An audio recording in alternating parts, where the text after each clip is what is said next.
Hello, my name is Josh White and I'm here to go ahead and explain to you how to properly use and blow a duck call. First thing we need to know is how the internals of a duck call work. It's very important for you to know how that works so then you can properly use your airflow to control the duck call. Now the first thing we're going to want to do is take a look at the inside of the duck call.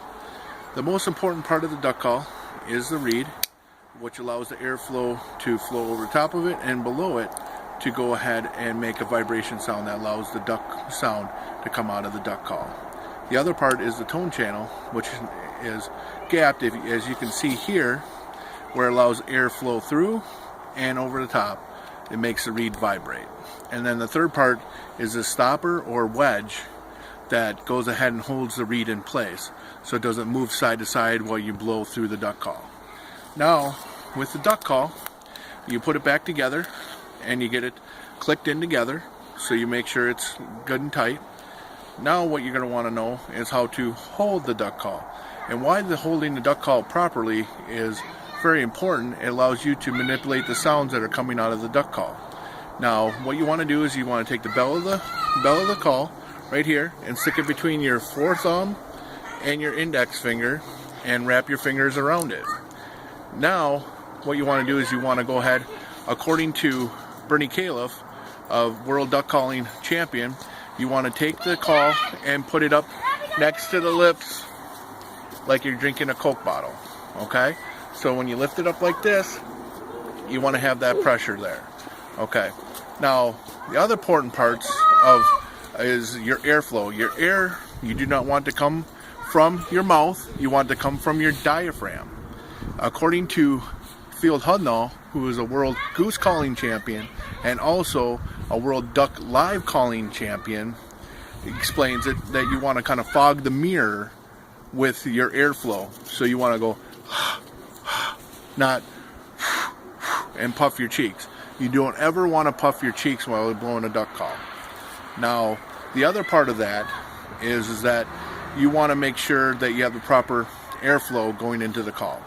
Now what we're going to do is we're going to talk about the 7 calls that every hunter or bird watcher should know how to attract birds into their decoys or into wherever they're sitting.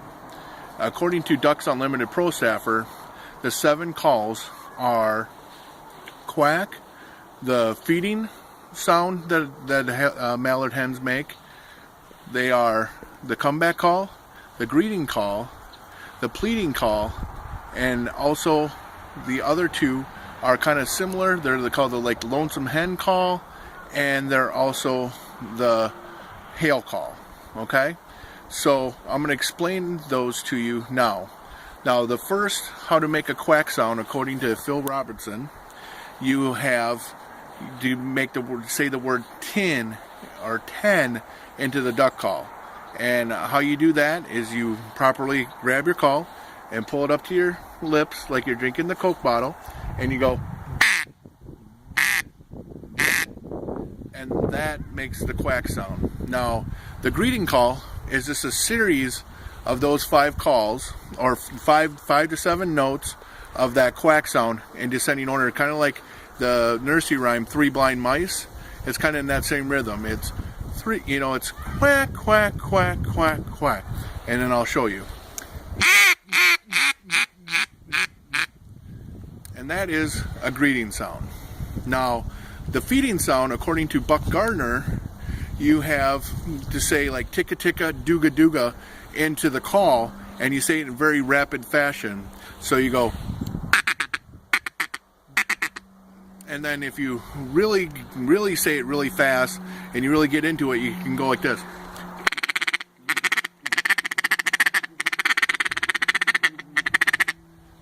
And that makes the sound of a whole bunch of hens, a whole bunch of mallards feeding on the water.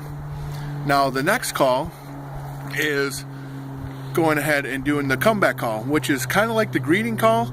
It's like 5 to 7 notes, but it's in a little bit faster and a little bit louder sound, because you're trying to tell the ducks, come back here, because they've flown over and then they've left and gone out. So it's wah, wah, wah, wah, wah, wah, wah, wah, wah, wah, wah, wah.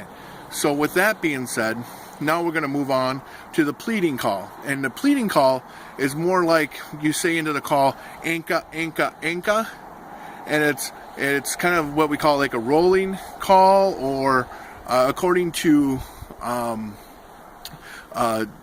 John Stevens of R&T and a world duck calling champion, to make the pleading sound, it's kind of a rolling call, and it goes.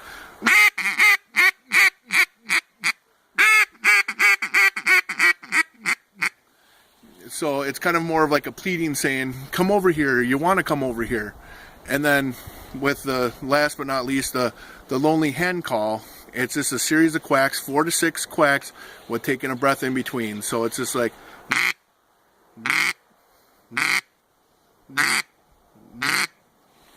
So now that you know the basics of calling a duck and going ahead and knowing the calls that you should use out in the field, if you've already mastered those and you've really come accomplished with those, so you want to practice for days and days, and I've been practicing for years and years to get really good at it, and once you have accomplished that, you will be able to be a better hunter or better bird watcher or whatever you're using your duck call for. Thank you.